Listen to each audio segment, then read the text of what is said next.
ಆತ್ಮೀಯ ವಿದ್ಯಾರ್ಥಿಗಳೇ, ಹೋದ ಅವಧಿಯಲ್ಲಿ ನಾವು ನಾಗಚಂದ್ರ ಬರೆದಿರ್ತಕ್ಕಂತಹ ಹಳೆಗನ್ನಡ ಪದ್ಯ ಕದಡಿದ ಸಲಿಲಂ ತಿಳಿಬಂದದೆ ಅಂತಕ್ಕಂತಹ ಪದ್ಯವನ್ನು ನಾವು ನೋಡಿದ್ವಿ.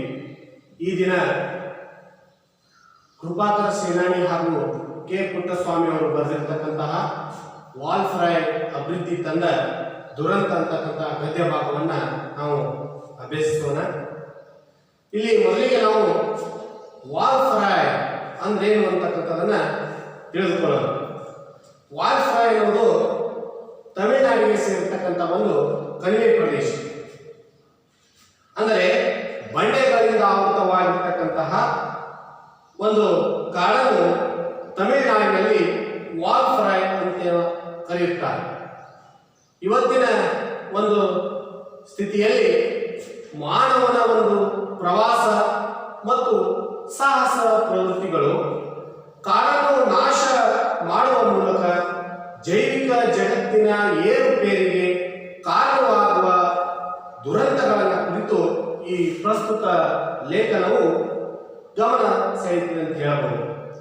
ಅಂದರೆ ಮಾನವ ಇವತ್ತು ಅರಣ್ಯ ನಾಶದಿಂದ ಮತ್ತು ಪ್ರಾಣಿ ಸಂಕುಲ ನಾಶದಿಂದ, ಈ ಹವಾಮಾನ ವೈಪರೀತ್ಯ ಅಷ್ಟೇ ಅಲ್ಲದೆ ಈ ಗಣಿಗಾರಿಕೆ, ಮರಳು ದಂಧೆ, ನೀರಿನ ಮಾರಾಟ, ಅರಣ್ಯ ದುಡ್ಡಿಯಂತಹ ಈ ಪ್ರಕೃತಿ ಮತ್ತು ಜೀವಜಾಲಕ್ಕೆ ಯಾವ ರೀತಿಯಾಗಿ ಒಂದು ವಿನಾಶವನ್ನು ತರುತ್ತಿದ್ದಾನೆ, ತನ್ನ ಸ್ವಾರ್ಥಕ್ಕೋಸ್ಕರ ಪರಿಸರವನ್ನ ಯಾವ ರೀತಿಯಾಗಿ ಅಂದ್ರೆ ನಾಶ ಮಾಡ್ತಾ ಇದ್ದಾರೆ ಅಂತಕ್ಕಂಥದನ್ನ ಈ ಒಂದು ಗದ್ಯ ಭಾಗದ ಮೂಲಕವಾಗಿ, ಅಷ್ಟೇ ಅಲ್ಲದೆ ಈ ವಾಲ್ಫ್ರಾಯ್ ಅಂತಕ್ಕಂಥ ಒಂದು ಅರಣ್ಯ ಮೊದಲು ಹೇಗಿತ್ತು, ಈಗ ಆ ಒಂದು ಪ್ರದೇಶ ಕಾಡು ಸರ್ವನಾಶವಾಗಿ ಎಂಥ ಸ್ಥಿತಿಗೆ ಅಲ್ಲಿ ಬಂದಿದೆ, ಅಷ್ಟೇ ಅಲ್ಲದೆ ಅಲ್ಲಿನ ಒಂದು ಪ್ರಾಣಿ ಸಂಕುಲಗಳು, ಅಲ್ಲಿನ ಒಂದು ಪ್ರಕೃತಿ, ಅಲ್ಲಿನ ಒಂದು ಗಿಡಮರಗಳ ಒಂದು ಸ್ಥಿತಿ ಯಾವ ರೀತಿಯಾಗಿದೆ ಅಂತಕ್ಕಂಥದನ್ನ ಈ ಒಂದು ಪಾಠದ ಮೂಲಕವಾಗಿ ನಮಗೆ ಪರಿಸರದ ಒಂದು ಮಾಲಿನ್ಯದ ಒಂದು, ಅಷ್ಟೇ ಅಲ್ಲದೆ ಪರಿಸರ ನಾಶದಿಂದ ಮನುಷ್ಯ ಸಂಕುಲದ ಮೇಲೆ ಆಗ್ತಕ್ಕಂತಹ ಪರಿಣಾಮದ ಕುರಿತಾಗಿ ಏನಪ್ಪಾ ಅಂದ್ರೆ ಕೃಪಾಕರ ಸೇನಾನಿ ಹಾಗೂ ಕೆ ಪುಟ್ಟಸ್ವಾಮಿ ಅವರು ಏನಪ್ಪಾ ಅಂದ್ರೆ ನಮಗೆ ಅರಿವನ್ನ ಮೂಡಿಸಿದ್ದಾರೆ ಅಂತ ಹೇಳಬಹುದು. ಹಾಗಾದ್ರೆ ವಿದ್ಯಾರ್ಥಿಗಳೇ, ನಾವು ಇವತ್ತ ಆ ವಾಲ್ಫ್ರಾಯ್ ಅಂತಕ್ಕಂಥ ಪ್ರದೇಶ ಮೊದಲು ಹೇಗಿತ್ತು, ಆ ಒಂದು ಕಾಡು ಎಷ್ಟು ಸಮೃದ್ಧ, ಅಷ್ಟೇ ಅಲ್ಲದೆ ಪ್ರಾಣಿ ಸಂಕುಲಗಳಿಂದ ತುಂಬಿ ಹೋಗಿತ್ತು ಅನ್ನೋದನ್ನ ನಾವು ನೋಡೋಣ. 18ನೇ ಶತಮಾನದ ಅಂತ್ಯಭಾಗ, ಈ ಒಂದು ಕಾಡು 18ನೇ ಶತಮಾನದ ಅಂತ್ಯಭಾಗದಲ್ಲಿ ಬ್ರಿಟಿಷರು ರಾಷ್ಟ್ರದೆಲ್ಲೆಡೆ ಆಧಿಪತ್ಯ ಸಾಧಿಸಿದ್ದ ಸಮಯ. ಆ ಒಂದು ಸಂದರ್ಭದಲ್ಲಿ ನಮ್ಮ ದೇಶ ಯಾರ ಒಂದು ಹಿಡಿತದಲ್ಲಿ ತಂದರೆ ಬ್ರಿಟಿಷರ ಒಂದು ಏನಪ್ಪಾ ಅಂದ್ರೆ ಕಪಿಮುಷ್ಟಿಯಲ್ಲಿ ನಾವು 18ನೇ ಶತಮಾನದಲ್ಲಿ ಇದ್ದೀವಿ. ಇಡೀ ದೇಶ ಆ ಒಂದು ಬ್ರಿಟಿಷರ ಒಂದು ಏನಪ್ಪಾ ಅಂದ್ರೆ ಕಪಿಮುಷ್ಟಿಯಲ್ಲಿತ್ತು. ಅಂತ ಒಂದು ಅಂತ್ಯಭಾಗದಲ್ಲಿ 18ನೇ ಶತಮಾನದ ಅಂತ್ಯಭಾಗದಲ್ಲಿ ನಮ್ಮ ದೇಶದ ಮೇಲೆ ಏನಪ್ಪಾ ಅಂದ್ರೆ ಬ್ರಿಟಿಷರು ಆಧಿಪತ್ಯವನ್ನು ಸಾಧಿಸಿದ್ರು. ಅಂತ ಒಂದು ಸಂದರ್ಭದಲ್ಲಿ ನಮ್ಮ ದೇಶ ಎಷ್ಟು ಸಮೃದ್ಧವಾಗಿತ್ತು ಅಂದ್ರೆ, ಬ್ರಿಟಿಷರು ನಮ್ಮ ದೇಶಕ್ಕೆ ಬಂದಿದ್ದು ಒಂದು ಏನಪ್ಪಾ ಅಂದ್ರೆ ವ್ಯಾಪಾರ ದೃಷ್ಟಿಯಿಂದ. ಬ್ರಿಟಿಷರು ಸಾಹಸಿಗಳು, ಅಷ್ಟೇ ಅಲ್ಲದೆ ಏನಪ್ಪಾ ಅಂದ್ರೆ ಅವರಲ್ಲಿ ಒಂದು ಸಾಧನಾ ಪ್ರವೃತ್ತಿಯನ್ನು ಬಿಟ್ಟು ಅವರು ನಮ್ಮ ದೇಶಕ್ಕೆ ಈ ಒಂದು ಸಂಪತ್ಭರಿತವಾಗಿರತಕ್ಕಂತ ಒಂದು ಏನಪ್ಪಾ ಅಂದ್ರೆ ದೇಶಕ್ಕೆ ವ್ಯಾಪಾರಕ್ಕಾಗಿ ಏನಪ್ಪಾ ಅಂದ್ರೆ ಬಂದಿದ್ರು. ಅಷ್ಟೇ ಅಲ್ಲದೆ ಆ 18ನೇ ಶತಮಾನದಲ್ಲಿ ಅಂತ್ಯಭಾಗದಲ್ಲಿ ನಮ್ಮ ರಾಷ್ಟ್ರವನ್ನ ತಮ್ಮ ಹಿಡಿತದಲ್ಲಿ ತೆಗೆದುಕೊಂಡಿದ್ದಾರೆ ಅಂತ ಹೇಳಬಹುದು. ಆ ಒಂದು ಸಂದರ್ಭದಲ್ಲಿ ನಮ್ಮ ದೇಶ ಆ ಒಂದು ಪರಿಸರ ಎಂತ ಒಂದು ಸಮೃದ್ಧಿಯಿಂದ ಕುಳಿತಪ್ಪ ಅಂದ್ರೆ ಅನನ್ಯ ಜೀವ ಸಂಕುಲಗಳಿಂದ ಸಮೃದ್ಧವಾಗಿದ್ದ ಪಶ್ಚಿಮ ಘಟ್ಟ. ಅವಾಗ ಬ್ರಿಟಿಷರು ಏನಪ್ಪಾ ಅಂದ್ರೆ ನಮ್ಮ ದೇಶವನ್ನು ತಮ್ಮ ಹಿಡಿತದಲ್ಲಿ ಬಂದಾಗ ನಮ್ಮ ದೇಶದಲ್ಲಿ ಜೀವ ಸಂಕುಲಗಳು ಹೇಗಿತ್ತಪ್ಪ ಅಂದ್ರೆ ಅನನ್ಯವಾಗಿರ್ತಕ್ಕಂಥ ಬೇರೆ ಬೇರೆ ಏನಪ್ಪಾ ಅಂದ್ರೆ ಜೀವ ಸಂಕುಲಗಳಿಂದ ಕೂಡಿದ ಒಂದು ಪ್ರದೇಶ, ಅಷ್ಟೇ ಅಲ್ಲದೆ ಆ ಒಂದು ಪಶ್ಚಿಮ ಘಟ್ಟ ಶ್ರೇಣಿ ಏನಪ್ಪಾ ಅಂದ್ರೆ ಕೂಡಿತ್ತು ಅಂತ ಹೇಳ್ಬೋದು. ಪಶ್ಚಿಮ ಘಟ್ಟ ಶ್ರೇಣಿಯ ನಡುವಿನ ಒಂದು ದಟ್ಟ ಅರಣ್ಯ ಪ್ರದೇಶ ಈ ವಾಲ್ಫ್ರಾಯ್ ಅಂತಕ್ಕಂಥದ್ದು ಆ ಒಂದು ಪಶ್ಚಿಮ ಘಟ್ಟಗಳಲ್ಲಿ ಬರ್ತಕ್ಕಂಥ ಒಂದು ಏನಪ್ಪಾ ಅಂದ್ರೆ ಅನನ್ಯ ಜೀವ ಸಂಕುಲಗಳಿಂದ, ಅನನ್ಯ ಅಂದ್ರೆ ವಿಧವಿಧವಾಗಿರ್ತಕ್ಕಂತಹ ಬೇರೆ ಬೇರೆ ಆಗಿರ್ತಕ್ಕಂಥ ಸಂಕುಲ. ಸಂಕುಲ ಅಂದ್ರೆ ಏನಪ್ಪಾ ಅಂದ್ರೆ ಗುಂಪು, ಸಂಕುಲ ಅಂದ್ರೆ ಈ ಪದದ ಅರ್ಥ ಗುಂಪು. ಅನೇಕ ಜೀವಿಗಳಿಂದ ಕೂಡಿರ್ತಕ್ಕಂಥ, ಜೀವಿಗಳ ಗುಂಪುಗಳಿಂದ ಕೂಡಿರ್ತಕ್ಕಂಥ ಒಂದು ಪ್ರದೇಶ ಯಾವ್ದಪ್ಪ ಅಂದ್ರೆ ಆ ಆ ಒಂದು ಪಶ್ಚಿಮ ಘಟ್ಟ ಆಯಿತು ಅಂತ ಹೇಳೋದು. ಎಷ್ಟನೇ ಶತಮಾನದಲ್ಲಿ? 18ನೇ ಶತಮಾನದ ಅಂತ್ಯಭಾಗದಲ್ಲಿ ಬ್ರಿಟಿಷರು ನಮ್ಮ ದೇಶದಲ್ಲಿ ಒಂದು ಆಧಿಪತ್ಯವನ್ನು ಸಾಧಿಸಿದ ಸಂದರ್ಭದಲ್ಲಿ ಅನನ್ಯ ಜೀವ ಸಂಕುಲಗಳಿಂದ ಕೂಡಿರ್ತಕ್ಕಂಥ ಒಂದು ಪ್ರದೇಶ ಯಾವ್ದಪ್ಪ ಅಂದ್ರೆ ಪಶ್ಚಿಮ ಘಟ್ಟಗಳ ಒಂದು ಏನಪ್ಪ ಅಂದ್ರೆ ನಡುವಿನ ಒಂದು ಘಟ್ಟ ಅರಣ್ಯ ಪ್ರದೇಶ. ಈ ಪ್ರದೇಶಕ್ಕೆ ಆಗ ಹೆಸರೇ ಇರಲಿಲ್ಲ. ಆ ಒಂದು ಪ್ರದೇಶಕ್ಕೆ ಏನಪ್ಪ ಅಂದ್ರೆ ನಿರ್ದಿಷ್ಟವಾಗಿರ್ತಕ್ಕಂಥ ಹೆಸರು ಇರಲಿಲ್ಲ. ಗಗನಚುಂಬಿ ಮರಗಳ ಮೇಲ್ಛಾವಣಿಯನ್ನು ಭೇದಿಸಿ ಭೂಸ್ಪರ್ಶ ಮಾಡಲು ಸೂರ್ಯ ಕಿರಣಗಳು ಸರಿಸುತ್ತಿದ್ದ ದಟ್ಟವಾದ ಕಾಡು. ಆ ಒಂದು ಪ್ರದೇಶ ಅನನ್ಯ ಜೀವ ಸಂಕುಲಗಳ ಕುರಿತು ಅಷ್ಟೇ ಅಲ್ಲದೆ ಏನಪ್ಪಾ ಅಂದ್ರ ಆ ಕಾಡು ಆ ಪ್ರದೇಶ ಎಂತ ಮರಗಿಡಗಳಿಂದ ಕೂಡಿತ್ತಂದರೆ ಗಗನಚುಂಬಿ ಮರಗಳಿಂದ ಕೂಡಿರ್ತಕ್ಕಂತಹ ಅಷ್ಟೇ ಅಲ್ಲದೆ ಏನಪ್ಪಾ ಅಂದ್ರ ಆ ಅರಣ್ಯ ಪ್ರದೇಶ ಅದಕ್ಕೆ ಹೆಸರೇ ಇರತಕ್ಕಂಥದ್ದು ಇರಲಿಲ್ಲ ಆ ಒಂದು ಸಂದರ್ಭದಲ್ಲಿ. ಅಷ್ಟಲ್ಲ ಆ ಗಗನಚುಂಬಿ ಮರಗಳು ಆ ಮೇಲ್ಛಾವಣಿಯನ್ನು ಭೇದಿಸಿ ಅಲ್ಲಿ ಭೂಸ್ಪರ್ಶ ಮಾಡಲು ಸೂರ್ಯನ ಕಿರಣಗಳು ಸೆರಸುತ್ತಿದ್ದ ದಟ್ಟವಾದ ಕಾಡು. ಏನಪ್ಪಾ ಅಂದ್ರೆ ಸೂರ್ಯನ ಕಿರಣಗಳು ಸಹಿತ ಏನಪ್ಪಾ ಅಂದ್ರೆ ಭೂಮಿಗೆ ತಾಗದೇ ಇರತಕ್ಕಂಥ ರೀತಿಯಲ್ಲಿ ದಟ್ಟವಾದ ಅಷ್ಟೇ ಅಲ್ಲದೆ ಗಗನಚುಂಬಿ ಮರಗಳಿಂದ ಕೂಡಿರ್ತಕ್ಕಂಥ ಒಂದು ಪ್ರದೇಶ ಆ ಪಶ್ಚಿಮ ಘಟ್ಟಗಳ ನಡುವಿನ ಒಂದು ದಟ್ಟ ಕಾಡಾಗಿತ್ತು. ಅದಕ್ಕೆ ಯಾವುದೇ ರೀತಿಯಾಗಿರ್ತಕ್ಕಂಥ ಹೆಸರು ಅವಾಗ ಇರಲಿಲ್ಲ ಅಂತ ಹೇಳ್ಬೋದು. ನಡುವೆ ಹುಲ್ಲುಗಾವಲುಗಳ ಅನಂತ ಬಯಲು. ಗಗನಚುಂಬಿ ಮರಗಳ ಜೊತೆಗೆ ಅಲ್ಲಿ ಏನಿದಪ್ಪ ಅಂದ್ರೆ ನಡುವೆ ಇದು ವಿರುದ್ಧಿ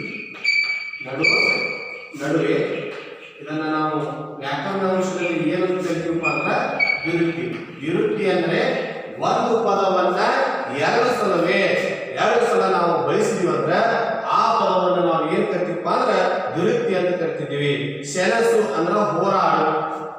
ಸೆಣಸು ಈ ಪದದ ಅರ್ಥ ಹೋರಾಡು.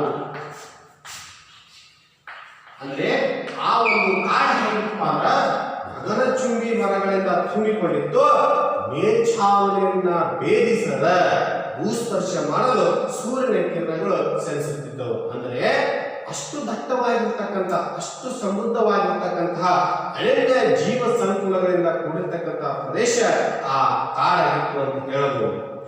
ನಡುವೆ ಹುಲ್ಲುಗಾವಲುಗಳ ಅನಂತ ಬಯಲು. ಅಲ್ಲೇನಪ್ಪ ಅಂದ್ರೆ ಅಷ್ಟೇ ಅಲ್ಲೇನಪ್ಪ ಅಂದ್ರೆ ಹುಲ್ಲು ಪ್ರದೇಶದಿಂದ ಕೂಡಿರ್ತಕ್ಕಂಥ ಪ್ರದೇಶ ಆ ಒಂದು ಕಾಡಾಗಿತ್ತು. ಅದರ ಏಕತಾನತೆ ಮುರಿಯುವ ಶೋಲಾ ಕಾಡುಗಳು. ಅದರ ಜೊತೆಗೆ ಏನಪ್ಪಾ ಅಂದ್ರೆ ಅದರ ಒಂದು ಏಕತಾನತೆ ಅಂದ್ರೆ ಅದರ ಒಂದು ಶಾಂತತೆಯನ್ನ ಒಂದು ಏನಪ್ಪಾ ಅಂದ್ರೆ ಮುರಿಯುವ ಶೋಲಾ ಕಾಡುಗಳು ಆ ಏನಪ್ಪಾ ಅಂದ್ರೆ ನಡುವೆ ಏನಪ್ಪಾ ಅಂದ್ರೆ ಇದ್ದು ಅಂತ ಹೇಳ್ಬೋದು. ಪರ್ವತ ಶ್ರೇಣಿಗಳ ನಡುವೆ ಅಕ್ಷಾಂಶ ರೇಖಾಂಶಗಳನ್ನು ಬರೆದಂತೆ ಹರಿವ ಹಳ್ಳ ಕೊಳ್ಳಗಳು. ಅದರ ಜೊತೆಗೆ ಕೇವಲ ಮರಗಿಡಗಳಿಂದ ಕೂಡಿರ್ತಕ್ಕಂಥ ಪ್ರದೇಶ ಅಷ್ಟೇ ಆಗಿರಲಿಲ್ಲ, ಮತ್ತೇನಾಗಿತ್ತಪ್ಪ ಅಂದ್ರೆ ಯಾವುದರಿಂದ ಕೂಡಿತ್ತಂದ್ರೆ ಶೋಲಾ ಕಾಡುಗಳಿಂದ ಕೂಡಿರ್ತಕ್ಕಂಥ ಪ್ರದೇಶ ಆ ಕಾಡಾಗಿತ್ತು. ನಡುವೆ ಏನಪ್ಪಾ ಅಂದ್ರೆ ಹುಲ್ಲುಗಾವಲುಗಳಿಂದ ಏನಪ್ಪಾ ಅಂದ್ರೆ ತುಂಬಿಕೊಂಡಿತ್ತು. ಅದರ ಅಷ್ಟೇ ಅಲ್ಲದೆ ಆ ಒಂದು ಪರ್ವತ ಶ್ರೇಣಿಗಳಿಂದ ಕೂಡ ಆ ಪ್ರದೇಶ ಕೂಡಿತ್ತು. ನಡುವೆ ಏನಪ್ಪಾ ಅಂದ್ರೆ ಅಕ್ಷಾಂಶ ಮತ್ತು ರೇಖಾಂಶಗಳಿಂದ ಕೂಡಿರ್ತಕ್ಕಂಥ ಬರದಂತೆ ಕಾಣ್ತಕ್ಕಂಥ ಆ ಹಳ್ಳ ಕೊಳ್ಳ ಜೋಡುಗುಡಿ.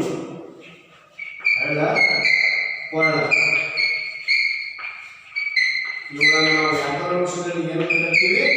ಜೋಡು ಗುಡಿ ಅಂತ ಕರಿತೀವಿ. ಅಂದ್ರೆ ಒಂದು ಪದಕ್ಕೆ ಸಮಾನಾರ್ಥಕವಾಗಿ ಇನ್ನೊಂದು ಪದವನ್ನ ನಾವು ಬಳಸಿದ್ವಿ ಅಂದ್ರೆ ಅದಕ್ಕೆ ನಾವೇನಪ್ಪ ಅಂದ್ರೆ ಜೋಡು ನುಡಿ ಅಂತ ಕರಿತೀವಿ.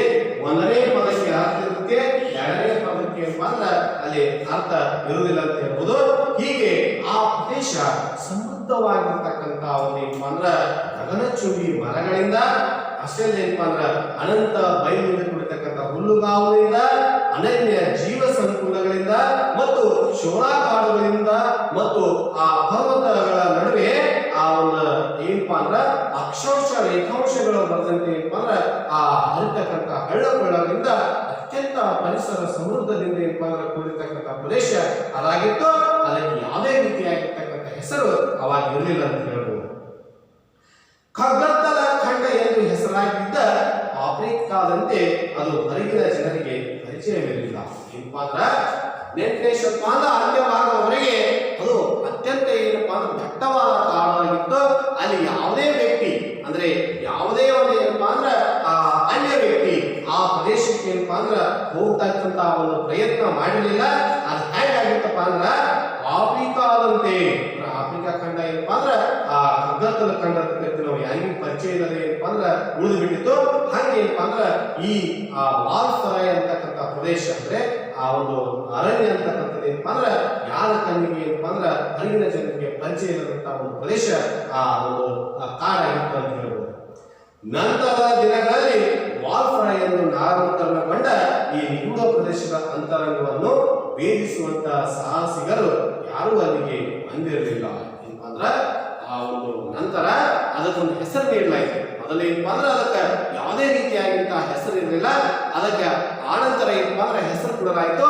ಆ ಕಾಡಿನ ಹೆಸರು ಏನಪ್ಪಾ ಅಂದ್ರೆ ವಾಲ್ಸರಾಯ್ ಅಂತಕ್ಕಂಥ ಹೆಸರು ನೀಡಿ ಏನಪ್ಪಾ ಅಂದ್ರೆ ಪ್ರಸಿದ್ಧಿಯನ್ನು ಪಡೆದಿತ್ತು. ಅಂತ ಒಂದು ಕಗ್ಗತ್ತಲ ಖಂಡ ಆಗಿರ್ತಕ್ಕಂಥ ನಿಗೂಢ ಪ್ರದೇಶದ ಅಂತರಂಗವನ್ನು ಭೇದಿಸ್ತಕ್ಕಂಥ ಸಾಹಸಿಗರು ಏನಪ್ಪಾ ಅಂದ್ರೆ ಯಾರೂ ಅಲ್ಲಿಗೆ ಬಂದಿರಲಿಲ್ಲ ಅಂತ ಏನಪ್ಪಾ ಅಂದ್ರೆ ಹೇಳಬಹುದು. ಇದು ಯಾವಾಗ ಅಂದ್ರೆ 18ನೇ ಶತಮಾನದ ಅಂತ್ಯ ಭಾಗದಲ್ಲಿ ಬ್ರಿಟಿಷರು ನಮ್ಮ ದೇಶದಲ್ಲಿ ಆ ಒಂದು ಏನಪ್ಪಾ ಅಂದ್ರೆ ಆ ಅಧಿಪತ್ಯವನ್ನ ಸಾಧಿಸಿದ ಸಮಯದಲ್ಲಿ ಏನಪ್ಪಾ ಅಂದ್ರೆ ನಾವು ಹೇಳಬಹುದು. ಇಲ್ಲಿ ಬರ್ತಕ್ಕಂಥ ಪ್ರಶ್ನೆಗಳನ್ನು ನಾವು ಏನಪ್ಪಾ ಅಂದ್ರೆ ನೋಡುವುದಾದ್ರೆ ಇಲ್ಲಿ ಒಂದು ಅಂಕದ ಒಂದು ಪ್ರಶ್ನೆಗಳು ಯಾವುದೂ ಬರುವುದಿಲ್ಲ. ಆ 2 ಅಂಕದ ಪ್ರಶ್ನೆ ಒಳಗ 1ನೇ ಪ್ರಶ್ನೆ, ಬ್ರಿಟಿಷರು ಬರುವ ಮೊದಲು ವಾಲ್ಸರಾಯ್ ಹೇಗಿತ್ತು ಅಂತಕ್ಕಂಥ ಒಂದು ಪ್ರಶ್ನೆ 2 ಅಂಕದ ಪ್ರಶ್ನೆ ಏನಪ್ಪಾ ಅಂದ್ರೆ ಬರ್ತದೆ. ಆ 2 ಅಂಕದ ಪ್ರಶ್ನೆಗೆ ಉತ್ತರ ಎಲ್ಲಿಂದಪ್ಪ ಅಂದ್ರೆ ಬ್ರಿಟಿಷರು ಬರೋಕ್ಕಿಂತ ಒಂದು ಪೂರ್ವದಲ್ಲಿ ಆ ವಾಲ್ಸರಾಯ್ ಅಂತಕ್ಕಂಥ ಪ್ರದೇಶ ಗಗನಚುಂಬಿ ಮರಗಳಿಂದ, ಅನನ್ಯ ಜೀವ ಸಂಕುಲಗಳಿಂದ, ಅಷ್ಟೇ ಅಲ್ಲದೆ ಏನಪ್ಪಾ ಅಂದ್ರೆ ಆ ದಟ್ಟವಾದ ಕಾಡು, ನಡುವೆ ಹುಲ್ಲುಗಾವಲುಗಳ ಅನಂತ ಬಯಲು ಪ್ರದೇಶ, ಅಷ್ಟೇ ಅಲ್ಲದೆ ಸೂರ್ಯನ ಕಿರಣಗಳನ್ನು ಸೆಣಸುತ್ತಿದ್ದ ಒಂದು ಏನಪ್ಪಾ ಅಂದ್ರೆ ಸೆಣಸಲು ಕೂಡ ಸಾಧ್ಯವಾಗದೇ ಇರತಕ್ಕಂತ ಪ್ರದೇಶ, ಆ ಹಳ್ಳ ಕೊಳ್ಳಗಳಿಂದ ಆ ಒಂದು ಕಗ್ಗತ್ತಲು ಕಂಡಾಗಿರ್ತಕ್ಕಂಥ ಆಫ್ರಿಕಾದಂತೆ ಆ ಹೊರಗಿನ ಜನರಿಗೆ ಪರಿಚಯವಿಲ್ಲದಂತಹ ಪ್ರದೇಶ ಯಾವ್ದಾಗಿತ್ತಪ್ಪ ಅಂದ್ರೆ ವಾಲ್ಸರಾಯ್ ಆಗಿರ್ತಕ್ಕಂಥದನ್ನ 2 ಅಂಕದ ಪ್ರಶ್ನೆ ಒಳಗೆ ಏನಪ್ಪಾ ಅಂದ್ರೆ ಆ ಒಂದು ಪ್ರಶ್ನೆ ಈ ಒಂದು ಪ್ರಶ್ನೆ ಅಲ್ಲಿ ಬರ್ತದೆ ಅಂತ ನಾವೇನಪ್ಪಾ ಅಂದ್ರೆ ಹೇಳಬಹುದು. ಅಷ್ಟೇ ಅಲ್ಲದೆ ಮುಂದೆ ಏನಾಯಿತು, ಆ ವಾಲ್ಸರಾಯ್ ಅಂತಕ್ಕಂಥ ಪ್ರದೇಶವನ್ನ ಯಾರು ಕಂಡು ಹಿಡಿದ್ರು, ಅದನ್ನ ಯಾರು ಪರಿಚಯ ಮಾಡಲಿಲ್ಲ. ವಾಲ್ಸರಾಯ್ ಅಂತಕ್ಕಂಥ ಪ್ರದೇಶವನ್ನ ಪ್ರವೇಶಿಸತಕ್ಕಂತಹ ಆ ಕಾಡಿನೊಳಗ ಯಾರು ಪ್ರವೇಶ ಮಾಡತಕ್ಕಂಥ ಸಾಹಸವನ್ನು ಮಾಡಲಿಲ್ಲ. ಅಂತ ನಿಗೂಢವಾದ ಒಂದು ಅರಣ್ಯವನ್ನ ಯಾರು ಅನ್ವೇಷಣೆ ಮಾಡಿರಪ್ಪ ಅಂದ್ರ, ಆದರೆ ಬ್ರಿಟಿಷರು ಆಗಮಿಸಿದ ನಂತರ ಈ ಅರಣ್ಯ ಅಜ್ಞಾತ ವಲಯವಾಗಿ ಬಹಳ ದಿನ ಉಳಿಯಲಿಲ್ಲ. ಬ್ರಿಟಿಷರು ಏನಪ್ಪಾ ಅಂದ್ರೆ ಸಾಹಸಿಗಳು, ಹೊಸ ಹೊಸ ಅನ್ವೇಷಣೆ, ಹೊಸ ಹೊಸ ಶೋಧನೆ ಅಂತಕ್ಕಂಥದ್ದನ್ನ ಅವ್ರು ಏನಪ್ಪಾ ಅಂದ್ರೆ ತಮ್ಮ ಒಂದು ಪ್ರವೃತ್ತಿಯಲ್ಲಿ ತೊಡಗಿಸಿಕೊಂಡಿದ್ರು. ಅದಕ್ಕೆ ಆ ಪ್ರದೇಶ ಮೊದಲು ಯಾರಿಗೂ ಏನಪ್ಪಾ ಅಂದ್ರೆ ಚಿರಪರಿಚಿತವಾಗಿರಲಿಲ್ಲ. ಬ್ರಿಟಿಷರು ಯಾವಾಗ ನಮ್ಮ ದೇಶಕ್ಕೆ ಬಂದರು, ಆ ಬಂದ ನಂತರ ಏನಪ್ಪಾ ಅಂದ್ರೆ ಆ ಪ್ರದೇಶ ಕಗ್ಗತ್ತಲ ಖಂಡಾಗಿ ಉಳಿಲಿಲ್ಲ, ಯಾರಿಗೂ ಪರಿಚಯ ಇರಲಿಲ್ಲ. ಆ ಒಂದು ಪ್ರದೇಶವನ್ನು ಏನಪ್ಪಾ ಅಂದ್ರೆ ಅವರು ಪ್ರವೇಶ ಮಾಡಿ ಅಲ್ಲಿ ಶೋಧನೆ ಅಂತಕ್ಕಂಥದನ್ನ ಮಾಡಿರುತ್ತಾರೆ. ಅವರಿಗೆ ಹೊಸತನವನ್ನು ಶೋಧಿಸುವ, ಅನ್ವೇಷಿಸುವ ಪ್ರವೃತ್ತಿ ಅನುಸಂಗಿಕವಾಗಿ ಆಯ್ದು ಬಂದಿರುವ ಗುಣ. ಏನಪ್ಪಾ ಅಂದ್ರೆ ಬ್ರಿಟಿಷರು ಆ ಬರೋಕ್ಕಿಂತ ಪೂರ್ವದಲ್ಲಿ ಆ ಪ್ರದೇಶ ಯಾರಿಗೂ ಚಿರಪರಿಚಿತವಾಗಿರಲಿಲ್ಲ.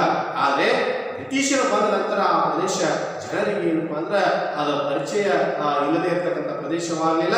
ಯಾಕಂದ್ರೆ ಬ್ರಿಟಿಷರು ಏನಪ್ಪಾ ಅಂದ್ರೆ ಸಾಹಸಿಗಳು, ಹೊಸತನ್ನು ಶೋಧಿಸತಕ್ಕಂತಹ ಅನ್ವೇಷಿಸತಕ್ಕಂತ ಪ್ರವೃತ್ತಿ ಏನಪ್ಪಾ ಅಂದ್ರೆ ಅನುಸಂಗಿಕವಾಗಿ ಅಂದ್ರೆ ಮೊದಲಿನಿಂದ ಅವ್ರಿಗೆ ಏನಪ್ಪಾ ಅಂದ್ರೆ ಬಂದಿರತಕ್ಕಂಥ ಗುಣ. ಅದಕ್ಕೆ ಕಗ್ಗತ್ತಲ ಖಂಡದಂತಿರ್ತಕ್ಕಂಥ ವಾಲ್ಸರಾಯ್ ಅಂತಕ್ಕಂಥ ಪ್ರದೇಶವನ್ನ ಅವರ ಅನ್ವೇಷಿಸಿ ಅದನ್ನು ಏನಪ್ಪಾ ಅಂದ್ರೆ ಜನರಿಗೆ ಏನಪ್ಪಾ ಅಂದ್ರೆ ಆ ಪರಿಚಯ ಅಂತಕ್ಕಂಥದನ್ನ ಮಾಡಿಕೊಂಡು ಹೇಳಬಹುದು. ಹಾಗಾಗಿ ಆ ಒಂದು ವಾಲ್ಸರಾಯ್ ಅಂತಕ್ಕಂಥ ಪ್ರದೇಶವನ್ನ ಯಾರು ಅನ್ವೇಷಿಸಿದ್ರು, ಬ್ರಿಟಿಷರ ಒಂದು ಪ್ರಜೆ ಯಾರನ್ನ ಕಂಡು ಹಿಡಿದಪ್ಪ ಅಂದ್ರೆ 1890ರಲ್ಲಿ ಕಾರ್ವೇರ್ ಮಾರ್ಷ್ ಎಂಬ ಬ್ರಿಟಿಷಿಗ ಕುದುರೆಯನ್ನೇರಿ ಕೊಯಮತ್ತೂರಿನಿಂದ ದಕ್ಷಿಣದಕ್ಕೆ 100 ಕಿಲೋಮೀಟರ್ ದೂರದ ವಾಲ್ಸರಾಯ್ಗೆ ಬಂದ.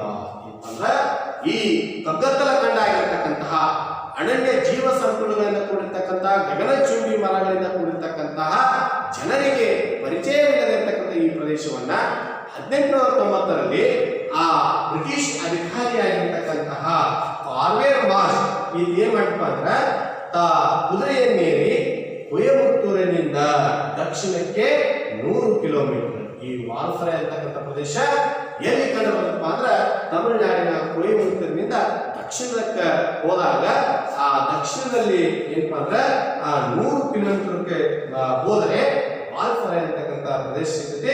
ಆ ಪ್ರದೇಶವನ್ನು ಏನಪ್ಪಾ ಅಂದ್ರೆ ಆ ಪ್ರವೇಶ ಮಾಡಿದ ಅಂತ ಹೇಳ್ಬೋದು.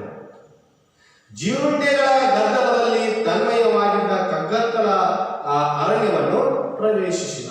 ಆ ಪ್ರದೇಶ ಕಾರ್ವೇರ್ ಮಾರ್ಚ್ 1890ರಲ್ಲಿ ಪ್ರವೇಶ ಮಾಡಿದಾಗ ಯಾವುದರಿಂದ ಕೂಡಿತಪ್ಪ ಅಂದ್ರೆ ಜೀರುಂಡೆಗಳಿಂದ, ಅಲ್ಲಿ ಕೀಟಗಳಿಂದ ತುಂಬಿಕೊಂಡಿರ್ತಕ್ಕಂತಹ ಗದ್ದಲದಲ್ಲಿ ತನ್ಮಯವಾಗಿರ್ತಕ್ಕಂಥ, ತನ್ಮಯ ಅಂದ್ರೆ ಮಗ್ನ, ಮೈಮರೆ, ತನ್ಮಯ ಈ ಪದದ ಅರ್ಥ ಮೈಮರೆ.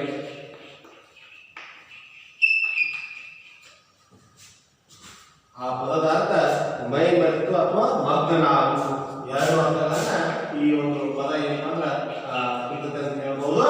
ಆ ಒಂದು ಪ್ರದೇಶ ಯಾವುದರಿಂದ ಕೂಡಿತಪ್ಪ ಅಂದ್ರ ಆ ಕಾರ್ವೇರ್ ಮಾರ್ಷ್ ಅದನ್ನು ಪ್ರವೇಶ ಮಾಡಿದಾಗ ಜೀರುಂಡೆಗಳ ಗದ್ದಲದಿಂದ ಆ ತನ್ಮಯವಾಗಿರ್ತಕ್ಕಂಥ ಕಗ್ಗತ್ತಲ ಅರಣ್ಯವನ್ನ ಆತ ಪ್ರವೇಶ ಮಾಡಿದ.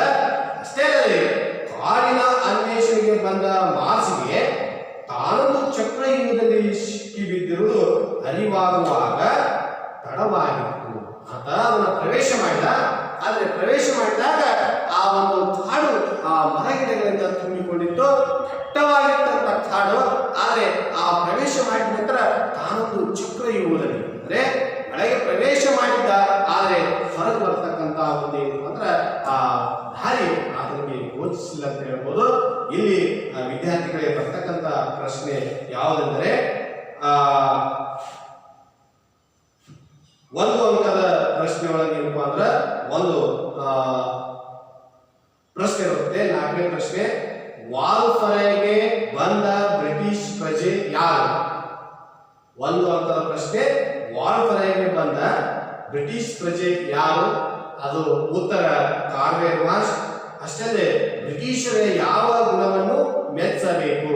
ಬ್ರಿಟಿಷರ ಯಾವ ಗುಣವನ್ನು ಮೆಚ್ಚಬೇಕು ಎಂದರೆ ಬ್ರಿಟಿಷರು ಏನಪ್ಪಾ ಅಂದ್ರೆ ಆ ಹೊಸತನ್ನು ಶೋಧಿಸುವ, ಅನ್ವೇಷಿಸುವ ಪ್ರವೃತ್ತಿ, ಅನುಸಂಗಿಕವಾಗಿ ಆಯ್ದು ಬಂದಿರೋ ಗುಣವನ್ನ ನಾವು ಮೆಚ್ಚಬೇಕು ಅಂತಕ್ಕಂಥದ್ದು ಏನಪ್ಪಾ ಅಂದ್ರೆ 2 ಪ್ರಶ್ನೆಗಳು 1 ಅಂಕದಲ್ಲಿ ಬಂದಿವೆ. ಅಷ್ಟೇ 2 ಅಂಕದಲ್ಲಿ ಯಾವುದೇ ರೀತಿಯಾಗಿರ್ತಕ್ಕಂಥ ಪ್ರಶ್ನೆ ಬಂದಿಲ್ಲ. 1 ಅಂಕದ ಪ್ರಶ್ನೆ ಏನಪ್ಪಾ ಅಂದ್ರೆ 2 ಏನಪ್ಪಾ ಅಂದ್ರೆ ಇಲ್ಲಿ ನಾವು ನೋಡ್ತೀವಿ ಅಂತ ಹೇಳ್ಬೋದು. ಮುಂದಿನ ಅವಧಿಯಲ್ಲಿ ಕಾರ್ವೇರ್ ಮಾರ್ಷ್ ಯಾವ ರೀತಿಯಾಗಿ ಪ್ರವೇಶ ಮಾಡಿದ, ಅಷ್ಟೇ ಆ ಕಾಡಿನಲ್ಲಿ ಆ ಪ್ರವೇಶ ಮಾಡಿದಾಗ ಆತ ಎಂತ ಒಂದು ಕಷ್ಟಗಳನ್ನ ಅನುಭವಿಸಿದ ಅನ್ನೋದನ್ನ ಮುಂದಿನ ಅವಧಿಗಳಲ್ಲಿ ನಾವು ನೀವು ಅಭ್ಯಾಸ ಮಾಡೋಣ ವಿದ್ಯಾರ್ಥಿ. ಧನ್ಯವಾದಗಳು.